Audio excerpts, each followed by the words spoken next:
I am continuing my story, my saga from Berlin to Ballet West. This particular one is about Gert Reinholm, the director of the Berlin Ballet. It's also about learning to be visible and invisible and finding Gretel. I thought I had seen the worst temper tantrums done by Rudolf Nureyev. I thought I had seen the biggest power plays by Balanchine and Richard Kamek. I did not expect the drama that unfolded once I got back to Berlin and gave my notice a year in advance. I probably should have been wiser. I probably should have asked more questions to my friends Marina, Leah, and Jennifer about their experiences in exiting the Berlin Ballet.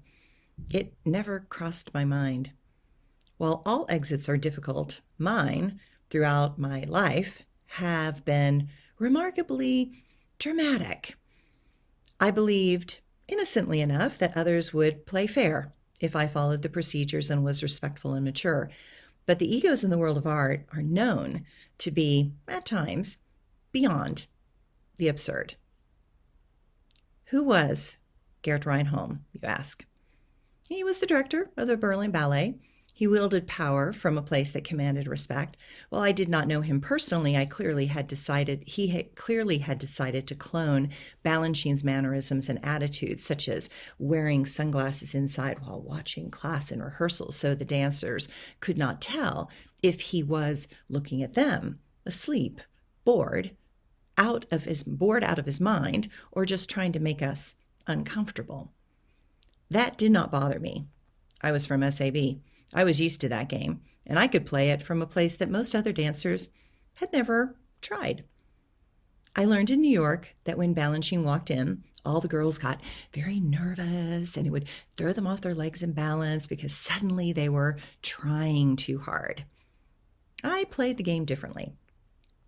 I picked a dance sequence that was given by the teacher. If it was something I did well, I would say in my mind, "You will see me. You will look directly at me right now. You will be amazed by me." And they magically would. Sunglasses would drop, and I could see those curious eyes looking in my direction. If a dance sequence was not my best thing, and I was not very good at it, I would say in my mind, "I am invisible to you. You will not see me at all right now. You will look at others for this sequence." Then I would watch their gaze look at the girls at the other side of the room from me. This was a very helpful skill because I like to stand in class at the back corner on the left. I do not want to get into the pissing matches that were necessary for some to be in front and center in the room. It was easier for me to control how my energy moved through my body and impacted the space rather than push energetically against egos to the front and overtly demand to be seen. That is how I learned to be invisible and visible on my own terms and on my own command rather than theirs. I intuitively knew that energy followed intention. If I could keep my mind completely focused and on track, then my intention would allow an energy to move out of my body that was electric and magnetic. I figured out that within my body, I could become both poles of the magnet and generate my own electromagnetic field around my body. I could attract what I wanted to me in each and every moment if I had the strength in my concentration and focus. It was tremendously demanding and challenging to hold that type of focus and to manage to dance at the same time.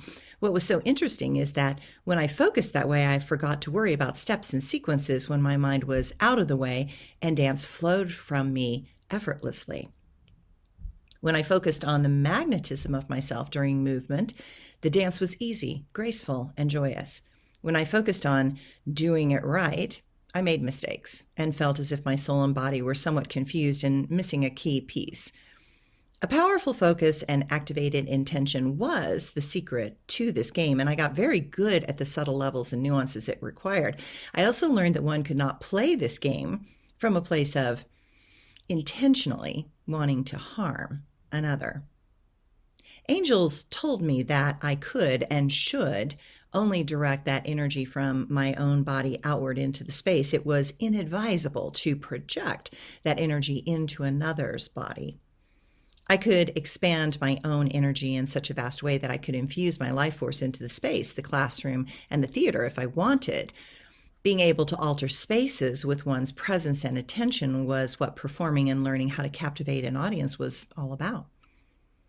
I could draw others to look because of my ability to concentrate and focus created a sparkle in my energy field that caught the eye and allowed others to focus their intentions and energy towards me. That is where the real magic gains momentum rapidly, and something much bigger than just me awakens, becomes alive, and invites others into the dance. The angels made that dramatically clear to me. When I was young, that intentionally manipulating others with the agenda to do harm is actually a form of black magic. They warned me that there are very bad consequences for doing such things. The light within my body had to become so bright that it became a force that flowed out of me, touched others, and ignited their dreams, their wonder, and their delight. I love this way of dancing because then it never was about me personally. It is about how much light I can hold, contain, channel, and direct outwards towards something that we could co-create in that moment together. So, in Berlin, Gert Reinholm was another version of the same archetype that Balanchine was. I know that Gert Reinholm was born in 1923, and when World War II started, he was around 16 years old. At the height of the war, he was around 19 years old. I do not know if the story I heard him tell was completely true, because artists are known to make themselves bigger than life. But what I heard him tell someone who had been backstage to see the show as his guest gave me pause. His story made me see something about him in that moment through different eyes. What I heard him say made him seem more magical, painfully real, and uniquely special. It revealed a much more human side of his nature, and I have always valued those that lived unique lives and faced difficult challenges. What I heard was that during the war, there was a woman who was part of the administration of the theater. She was very high up and was known to fraternize with the powerful Nazi generals and those with influence. He never said this woman's name, and I have tried to research it, and I have not been able to validate this story. But he spoke with such clarity and detail that it seemed plausible at the time. This is what I heard. This woman was descended from a German father and an English mother. She had been raised mostly in Germany, but spoke English well and was very good at entertaining those Nazi officials to keep the theater open, running, funded, and not shut down. The big challenge, according to the Nazis, was that she had hired those gay men, and the Nazis were not fond of that predilection, sending many to the concentration camps and ridiculing them publicly and privately. Gert Reinholm said that all the gay men in the theater were terrified that they would be found out and sent to the camps. This woman used her feminine wiles to tease the Nazis and ply them with food, wine, and dancers. She would convince them that she needed these gay men because their war recruiting patterns put all the men on the front lines of the war, and that she would not be able to put on any show, whether it was opera or ballet, without the gay men. So throughout the war, she protected these men and probably saved many lives because of it. Before the wars, Berlin was considered more beautiful than Paris. It was the gay mecca of Europe. The cabarets were outrageous, and the entire scene was wild. Even today, Berlin still holds that position of being a city that never sleeps and very open to the more esoteric groups.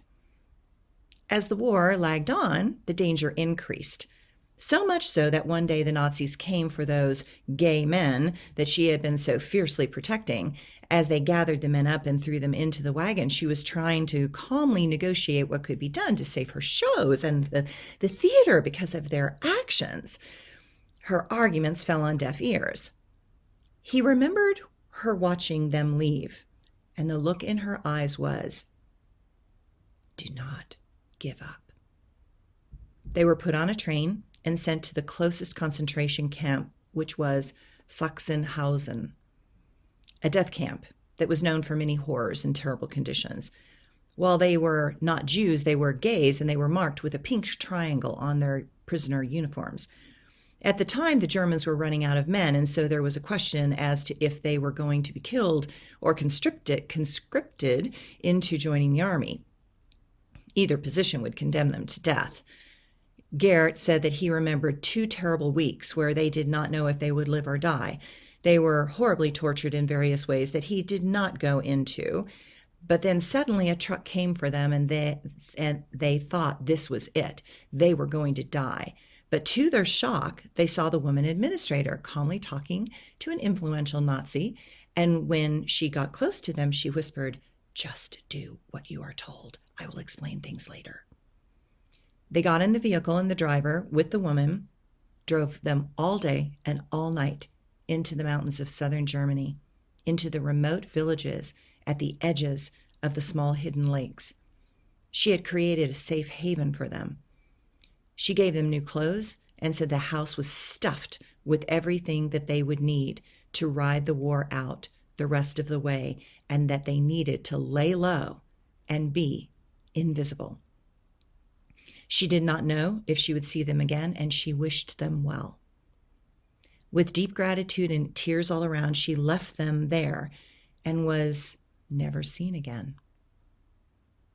Everyone thought she had died in the war. The generals did not know what had happened to her.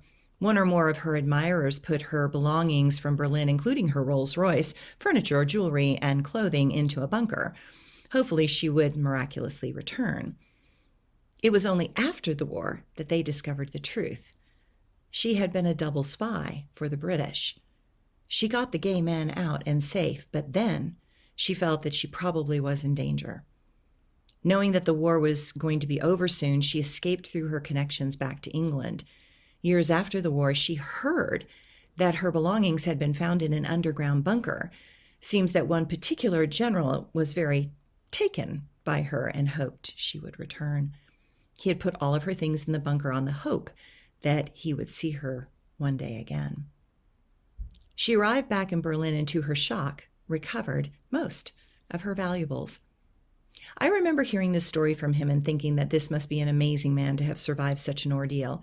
I think I might have put him too high on a pedestal from that story. It never dawned on me that a person who had gone through so much would turn around and inflict terrible pain and suffering on another innocent person, such as myself. I was about to learn that while everyone can have a magical moment, magical powers, and a magical presence, that not all of them can use that power with integrity. A trap was lying in wait just ahead of me. I did not see the trap.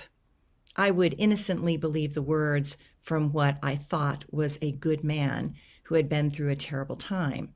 I believed that such a man would never do to me anything to cause me harm. I would be wrong. Very wrong. The idealistic presumption would almost cost me my life, my career, my health, my sanity, and, everything I owned. I was going to be his personal Gretel for that year. I was to be a slave to the witch inside him, but inside me was also a witch. And he taught me that everyone has darkness inside of them, and it only matters in one moment who gives in and why. In the ancient tale, Gretel speaks to the forest and can see the souls of the dead children. In the story, Gretel finds her freedom when she embraces both the light and the dark sides of her nature. In that moment, when she does not know and does not know what to believe in anymore, she breaks the shackles of religion and dogma and wanders onto the paths of the truth seekers. Thus, she was freed and no longer trapped by the fabrications of illusions or those that desire power over purpose. Gert Reinholm would be the person to first show me this gift inside myself. Certain souls come into our life to teach us some very tough lessons. I do not believe that he was spiritually the adversary that my mind made him into at that time. But I know that he offered me an insight into human nature that would serve me well into the future. Those that oppose us do not always know why they do. They are here to unlock parts that are going to be needed in the future. He was about to put me through hell, and I did not see it coming. He was going to be a refining fire, and I was going to be the sword. Not a sword to be used as a weapon against anyone or anything, but a sword that learned the value of truth, integrity, and the cost of trying to please others. Thanks, everyone.